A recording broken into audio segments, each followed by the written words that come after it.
ये जो पिछड़े हुए राज्य की बात हो रही है, उन राज्यों को हम विकास की ओर लेके जाएंगे। और मुझे आज इस बात की खुशी है कि कांग्रेस ने और लालू जी ने जो 60 साल में नहीं किया, वो 10 साल में कमाल हमने बिहार में करके दिखाया। आज करीब 80,000 करोड़ के ग्रीन एक्सप्रेस हाईवे बन रहे हैं।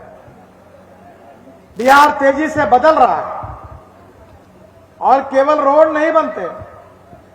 आप याद रखिए, आपकी गरीबी, आपकी भूखमरी, आपकी बेरोजगारी अगर दूर करनी है तो सबसे पहले आपको क्या चाहिए? आपको अच्छे रोड चाहिए, पानी चाहिए, बिजली चाहिए और टेलीकम्युनिकेशन के साधन चाहिए। ये 4 चीजें जहां होती है वहां उद्योग और व्यापार बढ़ता है, और जहां उद्योग और व्यापार बढ़ता है वहीं रोजगार मिलता है। मैं हमारे ऑफिस में मैंने American president John F Kennedy ji का एक बहुत बड़ा ऐतिहासिक वाक्य लिख कर रखा है। उन्होंने क्या कहा था? उन्होंने कहा था कि American roads are not good because America is rich, but America is rich because American roads are good. उसका अर्थ ऐसा है कि अमेरिका धनवान है, इसके कारण अमेरिका के रास्ते अच्छे नहीं हुए, तो अमेरिका के रास्ते अच्छे हुए, इसके कारण अमेरिका धनवान हुई। गिरिराज जी हमारे जिस डिपार्टमेंट के मंत्री है, उन्होंने अनेक गांवों को मजबूत रोड से भी जोड़ने का काम किया। मैं आपको बताना चाहता हूं, मैं मुंबई में मंत्री था, महाराष्ट्र में। आप कभी मुंबई आओगे तो आपको देखने के लिए मिलेगा कि मैंने मुंबई में 55 उड्डान पुल बनाया, पहले देश का मुंबई पुणे एक्सप्रेस हाईवे बनाया, और समुद्र में जो आप टीवी पे देखते हो वर्ली बांद्रा सी लिंक प्रोजेक्ट बनाने का सौभाग्य भी मुझे मिला। जब हमारी सरकार नहीं आई फिर से, तो अटल बिहारी वाजपेयी देश के प्रधानमंत्री थे। अटल बिहारी वाजपेयी जी ने मुझे बुलाया और मुझे कहा कि आपने शहरों में बहुत काम किया है, अब गांव को जोड़ने वाली योजना आप तैयार करो। मेरे अध्यक्षता में एक कमेटी तैयार हुई जिसमें रिजर्व बैंक के डिप्टी गवर्नर थे, नाबार्ड के चेयरमैन थे। 3-4 महीने हमने मेहनत की और बाद में एक रिपोर्ट तैयार करके मैंने अटल बिहारी वाजपेयी जी को सौंपा, और 15 दिन के बाद लाल किले पर डॉक्टर अब्दुल कलाम साहब ने उस योजना की घोषणा की जिसका नाम प्रधानमंत्री ग्राम सड़क योजना है। और मैं आपको बताना चाहता हूं कि हिंदुस्तान में 6.5 लाख गांव है। इन 6.5 लाख गांवों में से 4.5 लाख गांवों को मजबूत रोड से जोड़ने का काम इस देश के इतिहास में किसी ने किया होगा तो अटल बिहारी वाजपेयी जी ने। और वही विरासत को लेकर आदरणीय गिरिराज जी मेरे बड़े प्रिय मित्र हैं, वो बड़े इनोवेटिव है। अलग अलग कल्पनाओं का उपयोग अपने डिपार्टमेंट में उन्होंने लगातार करके दिखाया। प्रधानमंत्री सड़क योजना में उन्होंने देश के लाखों गांव, गरीब मजदूर, किसान का कल्याण करने वाली इस योजना को बड़े यशस्वी रूप से उसका संचालन किया है। और मुझे विश्वास है ये देश बदल रहा है। मैं किसान हूं और मैं जिस क्षेत्र से आता हूं वहां कम से कम 10,000 किसानों ने आत्महत्या की थी। मैं 3 चीनी मिलें चलाता हूं। और पहली बार 2004 में गिरिराज जी को पता है कि हमारे देश में किसानों को उनके उपज का सही दाम नहीं मिल रहा था। कपास सस्ता था, कपड़े महंगे थे, गेहूं सस्ता था, ब्रेड बिस्किट महंगे थे, संतरा सस्ता था, जूस महंगा था। किसानों के उपज को कोई कीमत नहीं थी। और उस समय अटल बिहारी वाजपेयी जी ने मुझे पेट्रोलियम मंत्री राम नाईक जी के साथ में ब्राजील भेजा और मैं ब्राजील गया था। और ब्राजील से आकर 2004 में मैंने ऐलान किया था कि इस देश का किसान अब केवल गेहूं, चावल, मक्का नहीं बनाएगा। इस देश का जवान, इस देश का किसान अब देश के लिए पेट्रोल डीजल का पर्याय देने वाला इथेनॉल बनाएगा। आपको खुशी होगी कि किसान केवल अन्नदाता नहीं है। हमारी सरकार की सोच को समझो और समझकर बात करो। हमने तय किया कि हमको गांव, गरीब, मजदूर, किसान का कल्याण करना है। गांवों को सुखी, समृद्ध और संपन्न बनाना है। किसानों के फसल के सही दाम देना है और युवा लोगों के हाथों को काम देना है। और इसीलिए बहनों और भाइयों, अब किसान केवल अन्नदाता नहीं है, अब किसान ऊर्जादाता बन गया। ऊर्जादाता। ये गिरिराज जी की पूरी कॉन्स्टिट्यूंसी है ना, इसको जितनी बिजली लगती है उससे ज्यादा बिजली मैं जो किसानों के लिए शुगर फैक्ट्री चलाता हूं वो उतनी बिजली तैयार करते हैं। बिजली किसान 380 मेगावाट बिजली तैयार करते हैं। मुझे मालूम नहीं बिहार सरकार कितनी करती है, पता नहीं मुझे। एनटीपीसी की बिजली ज्यादा यूज करती है। हाँ, मेरे को मालूम नहीं, पर एक समय आया था बिहार सरकार जितनी करती है उससे बराबर हम बिजली तैयार करते हैं। हाँ, और अब इसलिए हमने किसान को अन्नदाता से ऊर्जादाता बनाया। और वहां हम रुके नहीं, अब हमने किसान को ऊर्जादाता से ईंधन दाता बनाया। ये इथेनॉल हमने लाया। मेरे पास इनोवा की गाड़ी है, हाइड्रोजन पे चलने वाली गाड़ी है, इलेक्ट्रिक पर चलने वाली गाड़ी है, और गिरिराज को सब गाड़ियों में मैंने घुमाया। अब हमारे देश में शुगर केन जूस से इथेनॉल बनता है,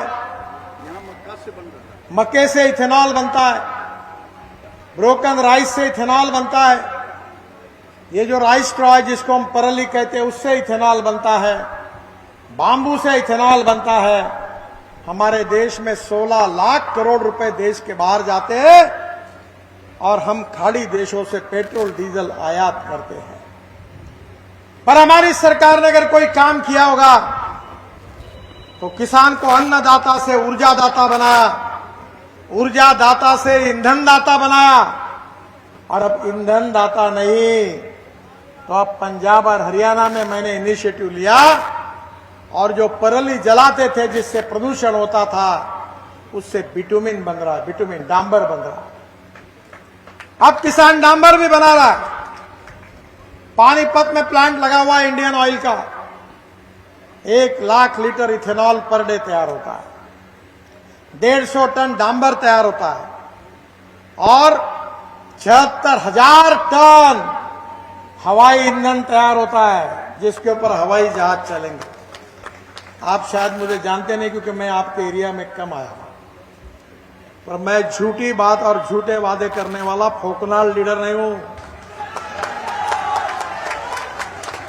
जो बात कहता हूं वो डंके की चोट पर पूरी करके दिखाता हूं।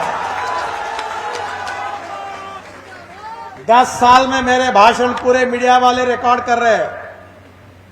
कोई माय का लाल पैदा नहीं हुआ, जो बात मैंने कही वो जंग नहीं हुई, वो कहने वाला कोई तैयार नहीं।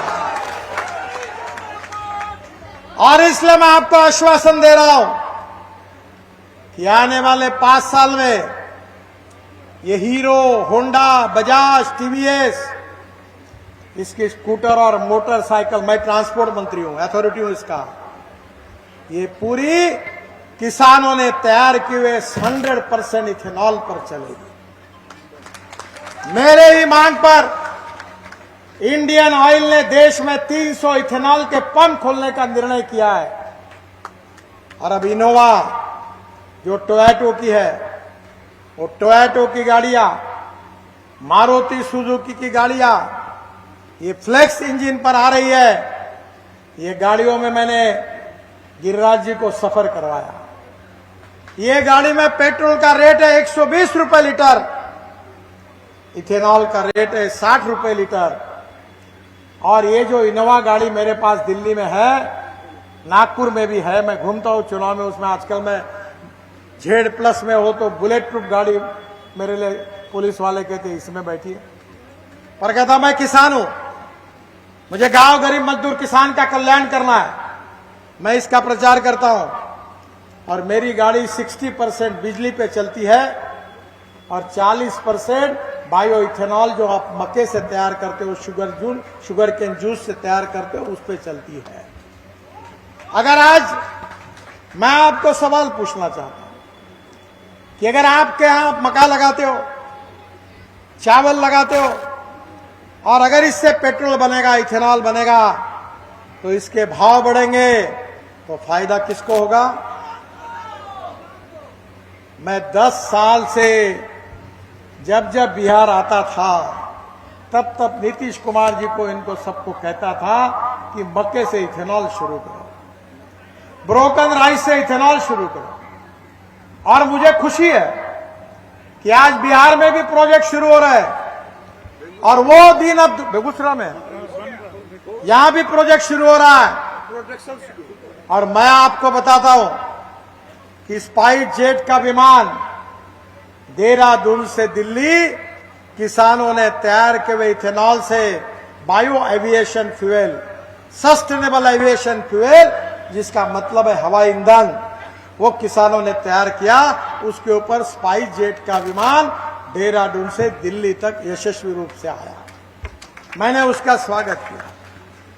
अब टाटा का एयर एशिया का विमान भी, वो भी चला, और अब बेगूसराय में इथेनॉल तैयार होगा, हो रहा है। अब आगे इसमें से हवाई जहाज भी चलेंगे, कार भी चलेगी, स्कूटर भी चलेगी, मोटरसाइकिल भी चलेगी, प्रदूषण भी कम होगा, आयात भी कम होगी, और किसानों को फसल के सही दाम मिलेंगे, और गांव के जवान लोगों के हाथों को काम मिलेगा। मक्के का कीमत दुगना हो गया। हाँ, मक्के का जी 12 रुपये था, 19 में, अभी 22 है। देखो, मक्के की कीमत बढ़ गई। अगर मक्का खरीदने वाली इथेनॉल की फैक्ट्री नहीं होती तो क्या होता? ये क्यों नहीं किया कांग्रेस वालों ने? कांग्रेस और इतने दिनों में शासन था ब्राजील में, 1954 से लेकर इथेनॉल चल रहा है, क्यों नहीं लाया उसको? इंपोर्ट करते रहे गैस को, पेट्रोल को, डीजल को। महंगा पेट्रोल डीजल आप खरीदते, मिट्टी का तेल खरीदते। ये मिट्टी के तेल की जरूरत ही क्या है? कोई जरूरत नहीं है। पर यह क्रांति अगर किसी ने की तो मोदी जी के नेतृत्व में जो हमारी सरकार आई उसने की। अब केवल इसके ऊपर हम रुके नहीं है, अब इसके लिए गिरिराज जी को पता है कि पानी से हाइड्रोजन निकालकर अब हमने गाड़ियां लाई है। मेरे पास हाइड्रोजन पे चलने वाली गाड़ी है, उसका नाम है मिराई। मिराई जापानी वर्ड है। मिराई का अर्थ होता है भविष्य। हमारा भविष्य का फ्यूल है हाइड्रोजन, और मैंने हाइड्रोजन की गाड़ी मेरे पास है जिसके ऊपर भी गिरिराज जी ने चक्कर लगाया। मैं झूठ नहीं बताता, ये सब होने वाला है। गांव में जो अंधेरा है, गरीबी, भूखमरी, बेरोजगारी का, वो छटेगा। गांव का विकास होगा, गांव में अच्छे रोड होंगे, गांव में किसानों को उसके फसल के सही दाम होंगे, गांव के युवाओं के हाथों को काम होगा। केवल स्मार्ट शहर नहीं तो स्मार्ट देहात भी बनेंगे और आपका जीवन सुसह्य होगा। ये हमारा सपना है। हम राजनीति में मंत्री और सांसद बनने के लिए नहीं आए, हमको समाज बदलना है। मैं तो 1975 में मैट्रिक की परीक्षा पास करने के लिए मेरी एग्जाम थी। जयप्रकाश जी का आंदोलन शुरू हो गया, मैंने अपने शिक्षा की तरफ ध्यान नहीं दिया और पूरी तरह आंदोलन में शरीक हो गया। जब इंजीनियरिंग कॉलेज की एडमिशन हुई तब मुझे एडमिशन नहीं मिली, क्योंकि मेरे को 49.26% मार्क मिले। 50% के ऊपर मार्क होते साइंस ग्रुप में, तभी इंजीनियरिंग को एडमिशन मिलती और मैं इंजीनियर नहीं बन पाया। पर बहनों और भाइयों, मैं समग्र क्रांति की जो बात जयप्रकाश जी ने की थी, वही बात को लेकर politics is the instrument of socio economic reform, इस बात पे विश्वास रखकर राजनीति में काम कर रहा हूं। मुझे कोई दुख नहीं है, मुझे इंजीनियरिंग बनने का सौभाग्य नहीं मिला, पर आज मेरे डिपार्टमेंट में 7 वर्ल्ड रिकॉर्ड बने, 7। और आपको शायद मालूम नहीं होगा, मुझे 9 डॉक्टरेट्स मिली है, डिलिट्स, बड़े बड़े यूनिवर्सिटी की। और हम देश के लिए काम करना चाहते हैं, हम गांव गरीब मजदूर किसान के लिए काम करना चाहते हैं। या कम्युनिस्ट पार्टी खड़ी है, इन्होंने, इनका क्या हुआ, मुझे आपको बताने में बड़ा, देश का इतिहास बताने में खुशी हो रही है। 1947 में 3 विचार प्रवाह थे। एक कम्युनिस्ट विचारधारा थी, सीपीआई और सीपीएम 2 पार्टियां चलाती थी। देश के मजदूर एक हो, लाल झंडा लेके नाचते थे। फिर मैं जब बीजेपी का अध्यक्ष बना तो मुझे चाइना के कम्युनिस्ट पार्टी के अध्यक्ष ने और प्रधानमंत्री जी ने चाइना बुलाया। मैं भारतीय जनता पार्टी के डेलीगेशन को लेकर चीन पहुंचा।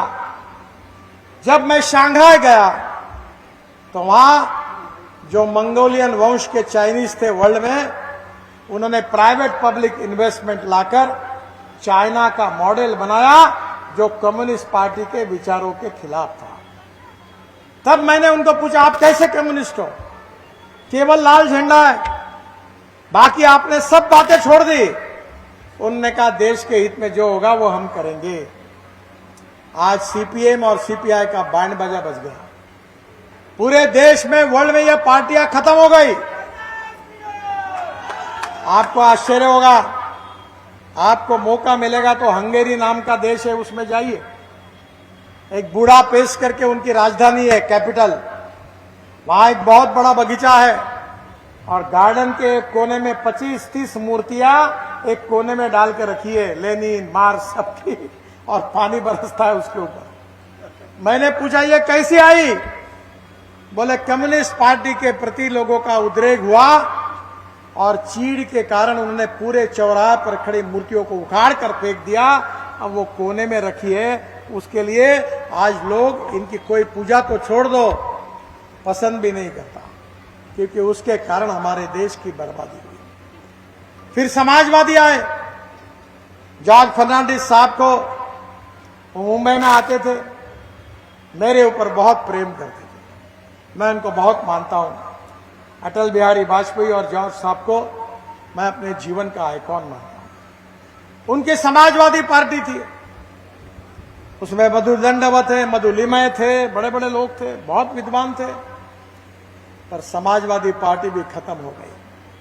एक दिल के टुकड़े हुए हजार, कोई यहां गिरा, कोई वहां गिरा, पार्टी खत्म। जब कम्युनिस्ट विचारधारा आज खत्म हो गई, समाजवादी पार्टी खत्म हो गई, तो एक उस समय स्वतंत्र पार्टी थी और वो लिबरल इकोनॉमी को लेकर अमेरिकन साम्राज्यवाद की बातों को करते हुए चलाते थे पार्टी, वो भी खत्म हो गई।